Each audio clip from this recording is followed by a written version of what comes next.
Le volley chez les Dukic, c'est une véritable affaire de famille. On connaissait Dario, le père, Marine, le frère. Maintenant, c'est au tour Dino de démontrer ses talents de volleyeur et c'est tout naturellement qu'il est tombé dans ce sport dès son plus jeune âge. C'est depuis tout petit, il y avait mon frère qui jouait au volley, ma mère qui jouait au volley aussi, et aussi mon père qui était un grand joueur de volley. Du coup, j'ai voulu le suivre dans son projet. Ça fait 5 ans.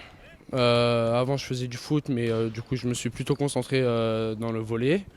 Et du coup, mon père, vu qu'il était entraîneur, j'ai pu toujours un peu suivre. Même quand je faisais du foot, je jouais un peu au volley. Et du coup, j'ai ressenti que je me sentais mieux en jouant au volley. D'ailleurs, son travail acharné a été récompensé il y a quelques semaines avec une première sélection en équipe de France jeune. Le moment est arrivé. C'était ce moment-là. J'étais encore une fois extrêmement excité. Je ne faisais que de penser comment ça va se passer, qu'est-ce que mon père il pensera. Mon père et ma mère ils vont me regarder. C'est incroyable pour moi. C'est une nouvelle expérience.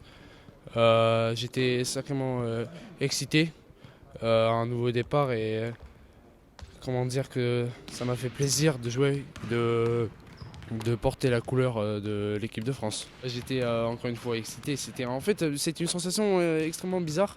Sur le moment, en fait, j'arrivais pas à y croire, surtout. Puis après, c'était incroyable, quoi. En juin, j'ai championnat d'Europe.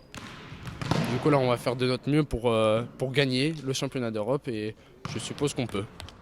Âgé de 16 ans seulement, Ino n'oublie pas pour autant qu'il faut faire des études en parallèle de la pratique intensive du volleyball. Pour mon père, c'est c'est l'étude qui est un peu plus important.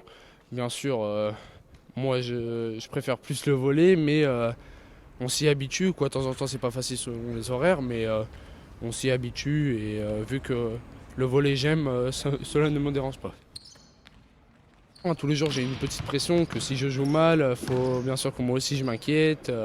Enfin, pas m'inquiète, mais aussi à mon père qui est là. Après, j'ai aussi mon frère qui est toujours là, un peu derrière moi, qui m'aide, qui me pousse même sur des moments difficiles. Mais après, j'ai la chance. Et j'ai envie d'être le meilleur de la famille et même d'être meilleur que mon père. Et s'il y a bien une personne qui surveille la progression d'Ino, c'est Dario Dukic, l'entraîneur de l'équipe professionnelle du USQV, qui est également son papa et forcément fier du fiston. C'est plus de montrer que c'est possible. Je suis persuadé que c'est possible à faire. Allez, tu sais déjà que je suis quelqu'un qui est assez exigeant et dur, mais je pense que moi j'ai montré que mes deux fils ils ont réussi. Marine, ça fait déjà 3-4 ans qu'il est parti d'ici jouer au niveau professionnel. Maintenant, Ino, le premier les premiers 51 ans, on va dire, de volley qui est maintenant sélectionné pour l'équipe de France. Donc c'est ça, plutôt montrer aux autres que oui, il faut continuer de bosser. Et oui, je sais très bien que ce n'est pas toujours facile, mais avec les gamins d'aujourd'hui, je préfère quand même de dire oui, c'est possible, il faut s'entraîner, il faut suivre l'école. Je sais que ce n'est pas toujours facile, mais c'est possible. Moi et le club de Saint-Quentin, je pense qu'on est un bon club formateur. Maintenant, bien sûr, encore une fois, c'est ces garçons qui doivent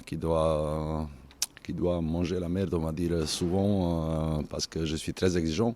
Mais oui, quand même un travail qui paye. Donc encore une fois, c'est possible, mais il faut se donner à fond. C'est vraiment question de caractère, d'exigence. Les parents qui doivent le suivre, souvent comme aujourd'hui, il faut aller à l'école toute la journée. Tout de suite après l'école, il faut s'entraîner. Après l'entraînement, il faut entrer chez toi, vite fait manger et se préparer encore pour l'école pour demain.